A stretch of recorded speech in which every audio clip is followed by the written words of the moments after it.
Welcome back to Healed and Chilled. I'm your host, Coach Yana, and today we are doing something a little different.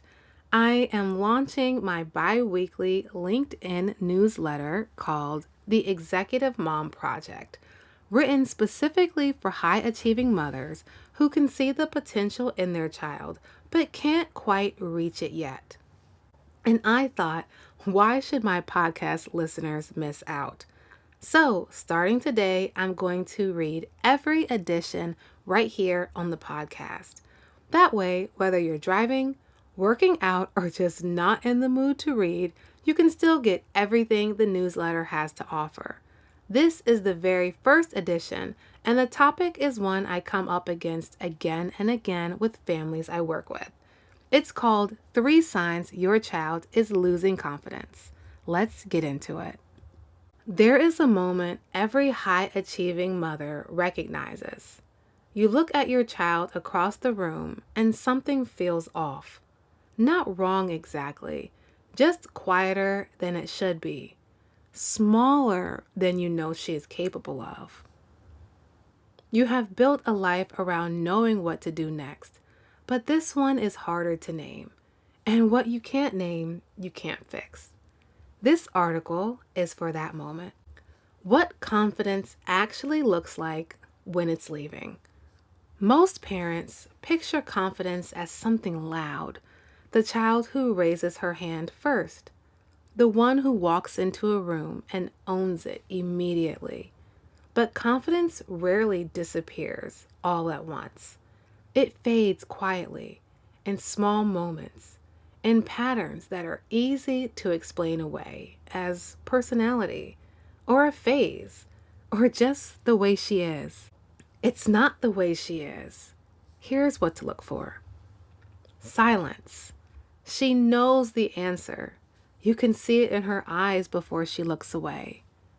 But her hand stays down. Her mouth stays closed. And the moment passes. What you are watching is not shyness. It's a child who has learned something along the way that being wrong in front of others feels worse than not participating at all. The fear of being seen and getting it wrong has become louder than the desire to be heard. She is not disengaged, she is protecting herself. The children who sit with the most to say are often the ones who say the least. Not because the words aren't there, because the safety to say them has not been built yet. What this can feel like for her, a constant low hum of holding back, knowing the answer and swallowing it, watching other children speak and feeling invisible at the same time. Shrinking, she wants to try. You can feel it when you watch her, but something stops her at the edge every single time. She needs to know it will go well before she will begin. She needs reassurance that she will not look silly, will not fail, will not be the one who got it wrong. That is not caution. Caution is a quick check before moving forward. What you are seeing is a child who cannot picture herself succeeding clearly enough to take the first step. Her internal image of what could go right is blurry. Her image of what can go wrong is sharp and detailed and loud. New experiences do not feel exciting to her. They feel like auditions she has not prepared for.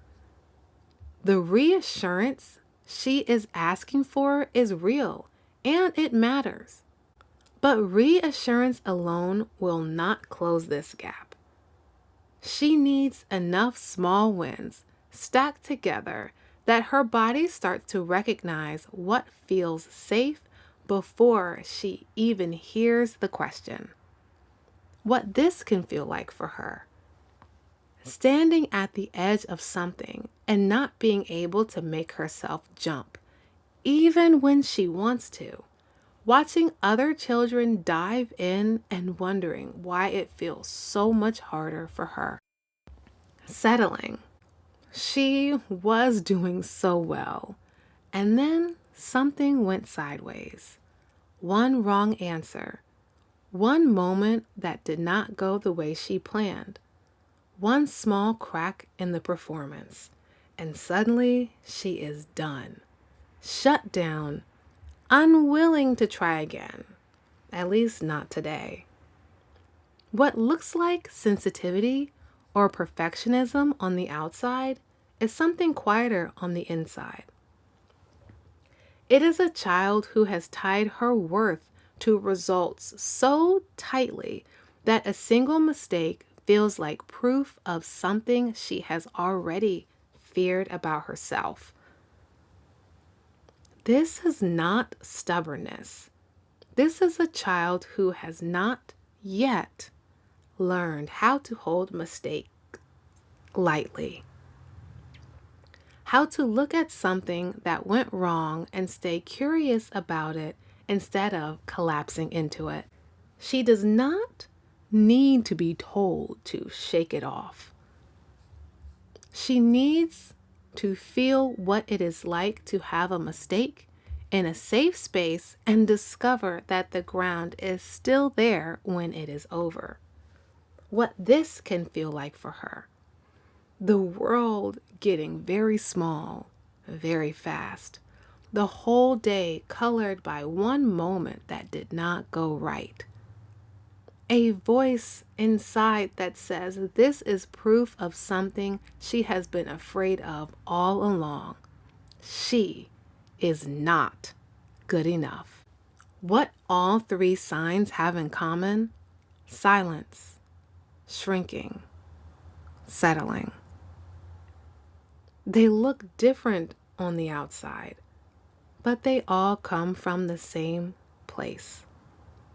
A child who has not yet built a felt sense of her own capability, who has not yet experienced enough of the right kind of challenge in the right kind of environment to know in her body that she can handle what comes. This is not a flaw. It is a gap, and gaps can be closed. The children who move through these patterns most quickly are not the ones who get pushed harder. They are the ones who finally find a space where they feel genuinely safe enough to be seen getting it wrong and discover that nothing terrible happens when they do. That discovery changes everything. Not all at once, but permanently. The one thing you can do today, strengthen. When you notice silence, shrinking, or settling, resist the urge to correct it. Instead, remind her of a moment when she got it right. Not in a general way, specifically. Remember when you did that and it worked out? That one sentence does more than a lecture ever could. She does not need to be pushed. She needs to be reminded of what you already see in her. A note for the high-achieving moms reading or listening. You did not create these patterns by loving your child too much or pushing her too hard or building a life she is proud of. Children raised in high-achieving homes carry their own unique pressures that have nothing to do with what you did wrong. What you are noticing is real, and the fact that you are looking for language to describe it means you are doing something right. You are paying attention, and attention is where the work begins. Again, this is Coach Yana.